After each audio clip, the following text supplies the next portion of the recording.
Aqui, meus amores, tudo bem? Olha só, hoje eu vim aqui falar para vocês sobre dois termos que são termos conhecidos, embora eles não estejam lá muito na moda, ou talvez até estejam, mas aí nesses nichos do mercado de empreendedorismo de palco, mas são termos bem bacanas que eu acho que tem a ver com um pouco do que a gente faz na nossa prática clínica enquanto aromaterapeutas profissionais. E se de repente você não tinha ouvido falar ainda sobre esses termos, talvez você goste, porque talvez faça sentido e talvez você se encaixe, você se enxergue nesses termos para definir aquilo que você faz no momento em que você está atendendo alguém com aromaterapia. Bom, o primeiro termo é salutogênese. Imagino que o próprio termo seja autoexplicativo, já que gênese significa a criação, a promoção, e saluto vem de saúde, deu origem a essa mesma palavra. Então, salutogênese é a promoção, a criação da saúde. É uma teoria aí que surgiu com um estudioso chamado Aaron Antonovsky, qualquer coisa assim, lá nos anos 70.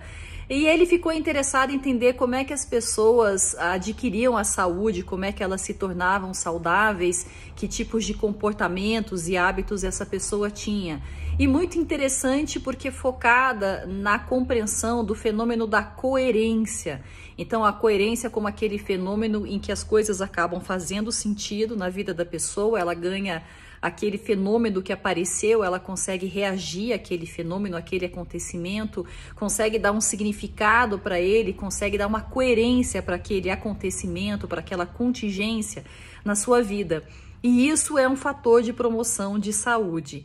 E me parece que salutogênese é um termo bem interessante para aquilo que a gente faz em consultório de aromaterapia, porque muito daquilo que a gente faz é colocar a pessoa na coerência com diversas técnicas, não apenas as técnicas que são próprias da aromaterapia, mas todos os outros apetrechos e ferramentas instrumentais terapêuticos que um terapeuta acaba colecionando ao longo da sua vida.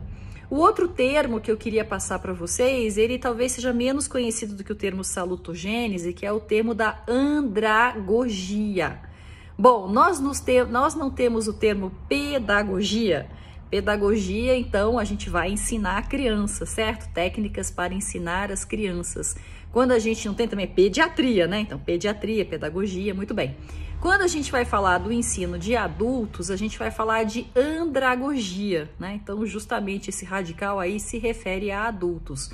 E é uma outra dessas teorias que surgiu aí também mais ou menos por essa época, e recentemente acabou voltando à baila, à moda. Você pega todos os sites de RH, de coach, de carreira, o raio que o parta, e eles falam sobre andragogia, que são os fatores que levam uma pessoa adulta a estudar, a se sentir motivada para estudar e fazer do estudo, da educação continuada, uma ferramenta de crescimento pessoal, de autoconhecimento e, por que não, também de promoção de bem-estar e de saúde.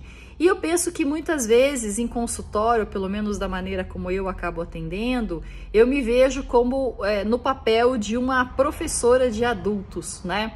Até me lembro que certa vez uma aluna minha, uma colega na verdade, agora, né, a Carolina Soler, falou que eu não dava aula, eu fazia aula terapia, porque a aula acabava mexendo também com as pessoas, além de apenas ficar passando informações, conteúdos acerca da aromaterapia. Então era uma aula terapia.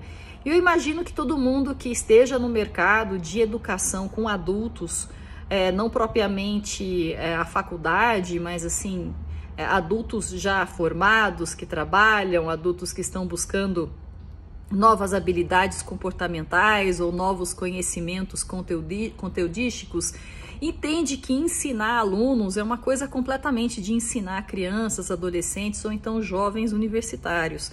A gente parte de uma tela que já está toda colorida. a gente parte de expectativas que são expectativas que já foram testadas no seu confronto com a realidade. A gente se coloca muito mais na posição de um parceiro de jornada do que propriamente na posição de um professor que conhece tudo, né? E muitas vezes você numa sala de aula está com pessoas até bem mais experientes do que você, seja porque tem mais anos vividos, seja porque tem histórias que levaram a um amadurecimento muito mais rápido, né, do que a idade que a pessoa tem, e você se coloca até numa posição de aprendiz em vez de uma posição de ensinador. Então, andragogia é esse termo que eu acho legal também para aquilo que a gente faz.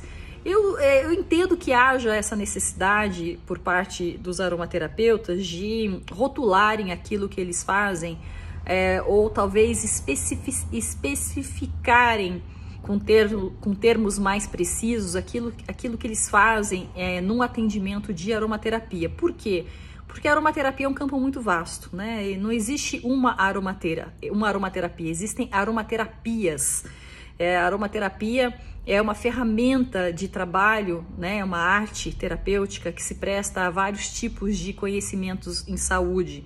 E se presta também, eu acho que a esses dois termos que eu estou trazendo aqui, que é a salutogênese e também a andragogia. Muitas vezes a gente vai se colocar no papel não propriamente de um terapeuta, mas de um educador de adultos, e muitas vezes a gente faz esse papel também de ser um conselheiro de saúde e não propriamente um terapeuta ou um curador, digamos, nesse sentido, né? Eu acho legal que o aromaterapeuta possa ser tantas coisas a partir do momento em que ele percebe a necessidade daquele interagente que ele tem na sua frente. A gente não precisa ser uma coisa só, a gente tem que ser aquilo que o momento, que a necessidade pede de nós, né? Então fiquem com esses dois termos, pesquisem, tem livros sobre tanto salutogênese quanto andragogia na internet, na estante virtual, tem livros também.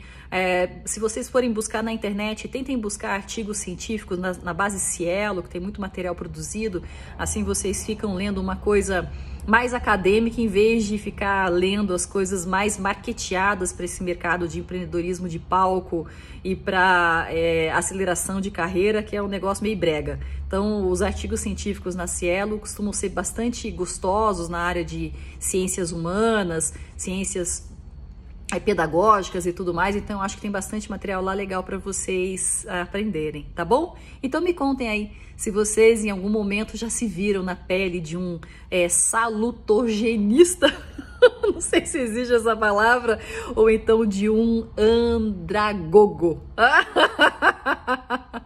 Tá bom? Beijo, até mais.